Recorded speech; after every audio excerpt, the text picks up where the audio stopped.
realistically, the biggest news right now for the Dallas Cowboys specifically, other than I'm hoping Jerry Jones is feeling just a little bit embarrassed about how things are going in the NFC playoffs.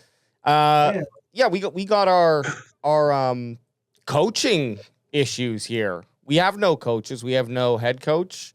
Don't think we have an offensive coach. Well, we might maybe. He's kind of flirting. They're kind of flirting, Jerry and Schottenheimer. And then Bones left us. Fossil left us. So we got no Cowboy special teams coach. And then that leaves us basically just naked. And Zimmer, who knows? He may retire. He was on a 1-year deal too. You never know. Like, as soon as you bring in a new head coach, I would want him to kind of decide who ends up being his OC, his DC. That's how it should be. That's how it should be. That's how it should be. With the Jones family, we just never really know what's going to happen. But let's just go around the room. I know we know who we've talked about, but I'd like to hear from the guys who they think would be the best matchup for the Dallas Cowboys currently. And it can't be anyone. It has to be someone that's in the pool of the pick. So, yeah, big fella, we'll start off with you. Who's a guy that you have your eye on to be the Dallas Cowboys' next head coach? You give me a hypothetical and you're going to make me answer the question. We had the same hypothetical on our show yesterday, and it was just like Kellen Moore or Schottenheimer, right? And I was just like, Jesus, really neither one? But, I mean, we know what Kellen Moore brings you, okay? He almost lost the game for the Eagles, okay? And the reason he almost lost because we always fussed on our show about Kellen Moore and his situational play calling. You know, at the end of the game, instead of running Saquon, he wants to throw the ball on third down and on second down, and the Rams get the ball back. And if it wasn't for their tremendous defense, I think the Rams win that game because of situational coaching. So if we've already seen Kellen Moore, why? That's the problem with the Cowboys. They have retreads everywhere. Retread. If he's a Cowboy, if he's coached here, if he's played here, let's bring him back. Let's do it. That's why he never got rid of Jason Garrett, because his family was been a part of the Cowboys for so long, so they didn't want to get rid of him, okay?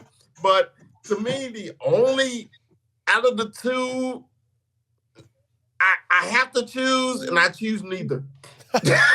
And that's an answer. Fair. That's still an answer. In my mind, that's still an answer. You're not going to be happy with either of those hires, and that's completely fair because I don't think many Cowboys fans are. Kuiper, outside of Cowboys Nation, in your eyes, who do you think's the front runner for the Cowboys head coaching position right now? Well, the fact that they haven't made a decision yet, because they just got done with their second interview with Brian, right? Yep. This just shows that Kellen Moore is probably going to be the head coach, because if he wasn't, you would have made the decision now. What they're waiting for is for the Eagles to lose and they get that last interview with Kellen Moore and just show everybody, all right, this is what we were waiting for. He's our head coach. Let it be done. So I think Kellen Moore is the front runner. I think that's what's going to end up happening, period. You sleuth. You damn sleuth. That makes too much sense. That's the scary thing. It does. It makes way too much sense, and it's scaring all of us Cowboys fans. And you see why he's my player personnel director, man. And he thinks like that, but that's how the Cowboys think. I mean, that's literally how they think, man, because they're really waiting on Kellen Moore. And, man, if that happens, oh, my God, I'm at to burn something, but I ain't burning nothing expensive. I don't know. It's a good thing Jerry Jones made his money in oil, because he can't fucking gamble. He's got no poker face. He's basically flipping his cards over at the table and just sitting there. Well, he might have at some point, but now in his 80s, it's just like, sure. You don't know if he's just stupid or senile. It's just that's the biggest thing to decide about. I got oil money. I don't give a fuck. Nobody can make the moves I do. It's like shut the fuck up. I'm winning a goddamn Emmy this year. Right? Which he should. He was pretty good. But let's get Armando. Armando, what about you? Who do you think's the front runner? So out of these two, it can be anyone that, like, granted, these are the two guys that we've heard a lot of hoopla about. Like, I really think that these two are the front runners. the names that have been out there and linked, I would love Deion. I would love Deion just because he brings a culture to this team, and this man he's a player's coach, right? He's been in Dallas. I just think that this man would change the culture and just be different, and I think that's what we need. I think we need, and obviously I think that players would respect him, because this man, we saw what he did in what was it, Jackson? I think and then he went to Buffalo, and this man's bringing different changes. So I think he would do the same with the Cowboys. That would be my candidate. I just think this man would change the culture in Dallas, and we'd have some different there. Would you want him to come with his baggage? And I mean, pretty good baggage, your kid being a first round pick, but I'm still call him baggage. Would you want him to bring his baggage? You know what? As far as players, no, because I'm not on the big Shador hype train. But coaching staff, I mean, if this man trusts his coaches, why not, right? You usually have a coach come in and he brings his defensive coordinator, his OCs, because he trusts them. So I would feel, I feel like he trusts these people to come in and do what they have to do and change this locker room around. So yeah, I would feel comfortable with him bringing whoever he brings, coach-wise. Now, player-wise, I'm not big on the hype train with the whole Shador. I think that just he goes where he goes, and we'll see about that. Yeah, and I mean the probability, of course, of that we'd have to basically trade. Yeah, there's no fucking way. Someone it's just not big happening. to move up there. What is he? What Shador? He's a top 5 pick, right? Like the Cowboys aren't getting into the top 5. And if they do go to the top 5, I hope they're not trading up to get Shador Sanders. I hope they're trading up to get Abdul Carter or like Travis Hunter. Like I'm not trading up to get Shador Sanders. Sorry. Yeah, no. Shador Sanders on the Mel Kiper draft. He's going to the Giants. Mel who? Kuiper. Come on now. Chris, you've been in our studio twice. AJ has we don't hold it to him. I'm glad you said that because I would have said I would have pronounced it the same way. Hey, I love it. It's just a Canadian accent. I know what he meant. I just gotta tease him. I know exactly who he Hey, Mel Kiper. Who is that guy? That interview? Yeah. Who is he? Who's Kuiper? He's never coached a damn ball game in his life. AJ even have me calling my own team Michigan. And I know it's Michigan. I'm calling them Michigan. I was like, that is so wrong. Yeah, but that's their name now. That forever. We don't say Michigan. Me and Ad don't. It's Michigan. That's all we say. I know. Now. And the problem is when everybody looks at us saying it, they're like. But the trick is you don't even suggest. I'm a rebel without a cause. I do gotta say this though. One thing I think we gotta like. Kellen Moore is a bitch. I honestly don't hear anyone cheering about that as the opportunity, but I do hope that the decision makers, aka Mr. Jerry Jones, has the wit about him to consider. What would that Philadelphia offense be if they had a lower top 10 running back in the NFL rather than Saquon Barkley? Because I don't know, but if you put Saquon Barkley on Mike McCarthy's team, we might be in a position to be going to the Super Bowl. He's just that big of a difference maker. And now that's easy to say in hindsight, and you can look back and say, well, perhaps the passing stats or how that passing game of Philadelphia was, they just relied so heavily on the running back that you're not really getting that true look. And that's fair.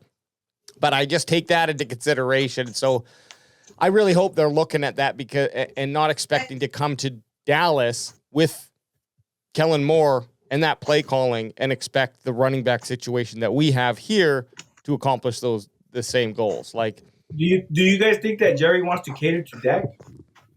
Possibly. I think you honestly want to or not. I think you kind of have to. Who else are you building that team around? And if it is CeeDee Lamb, or that offense around, sorry. And if it is CeeDee Lamb, the ball still got to come from a quarterback. So de facto, it's like The passing has to be the attack there. I mean, because if that's the case, then it sucks to say, but that route is going to be Kellen Moore if he's going to cater to Dak, and it just maybe Schottenheimer. I think that's the second option, but I don't know, man. I don't know. And then Kingsbury, he's also still there, so maybe they haven't talked to him. Maybe they still want to talk to him. So because his name's been out. You don't want him. You don't want him. It's coming from the Cardinal fan, yeah. Trust me. But you're right. We don't want him. You're right. We don't want him. Doesn't it feel like if it's the fan consensus, Jerry's like, no, I'm not going with that. I'm going with the other route. So I feel like everybody's just on the hell no Kellen Moore, and that's what Jerry's gonna say. Nah, that's what I want. Yeah, I think like if we think of how Jerry Jones does his picks and where he goes, yeah, you're protecting your investment. What's going to give Dak Prescott the best chance? Is it going to be a system that he already knows and someone that he's already familiar with and has like a rhythm with in Kellen Moore? Kellen Moore can also be manipulated with whatever Jerry wants. So, Jason Witten will probably show up on the coaching staff automatically. A lot of the coaches and the staff members that are there could probably stay intact, so no one's really losing their job. And Jerry feels like it's one of his own, and it's going to be like, look, we won it with a guy that I picked, and he was on our staff, and he was on our personnel as a player. So the Cardinals fan already said it, but it checks all the boxes, and it's pointing towards. You had some detest in your voice there. The Cardinals fan. But you sounded mad. You sounded mad, but I agree. Adam, can I answer that though, man? I think it's a cop out for the Cowboys. It's a cop out talking about that Dak can't learn a new system. He's a professional fucking quarterback. I don't care what coach is in there, man. If you run your offense, everybody has to learn the same thing. Well, when a rookie comes in, Jaden Daniels had to learn a whole new system from college. And he's almost in the damn Super Bowl. Quit. I hate when the Cowboys do that. Hey, man, Dak needs to learn this system. They make it sound like the dude can't even read or write. Yep. Come on, man. He can't, though. Chris, he can't. He can't read or write. No, I totally, and I'm on the same page as you. And then this is like just where if I'm going to be internet sleuthing and I'm just hearing everything and where everything's pointing towards, it just feels like that's what they're going to do. I love when Chris yells at you. Chris, can you go back to just poking fun at AJ, please? No. We like it. We like what's happening. Yeah, yell at the pretty one more, Chris. Hey, he is kind of cute. Thank you. We did sleep under the same roof together. Yes, true. we did. This is true. 2 years in a row. That was his hot breath air that was keeping you afloat in that air mattress. You thought that was Murph sitting on your bed. That wasn't. Murph's dad's dog. Okay, guys, get your head out. Get your head out of the gutters.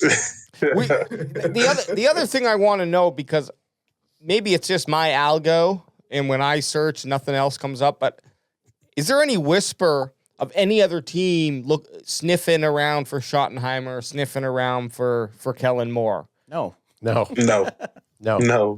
Think about it like this: if Schottenheimer don't get the head coaching job, he won't be a coordinator nowhere unless Mike McCarthy gets a job. I mean, think about it. If Mike McCarthy don't get a job and he don't get the head coaching job for the Cowboys, he is not going to have a job this upcoming season.